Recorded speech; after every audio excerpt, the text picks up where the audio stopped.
98 Ford F150 with the 4.6 trying again engine.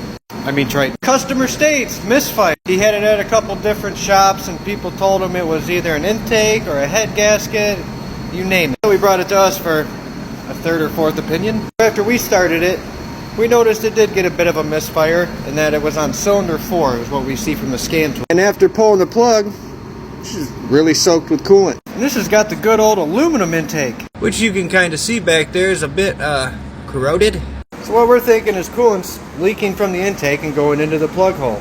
Now it's either a gasket or it could be the intake itself. We're going to hook a pressure tester to it and dive in with our bore scope and see what we see. We're not seeing anything coming from the intake yet, but you can see where all the coolant went on top of the piston when we pulled the plug. I think we're going to put the plug back in it, start it up, let it get hot, recheck. So even after getting it hot, we're not seeing a leak. But check out what we noticed. If you look back here on this firewall, you can see a little bit of coolant running down the firewall. I also noticed a little coolant staining along the bottom side of this hose. And you can see here where somebody double worm clamped. So I'm assuming somebody had a leak there at one point and coolant ran down there and filled up that plug hole. So we're going to put it back together and drive it. But we're not seeing anything that tells us intake or head gasket.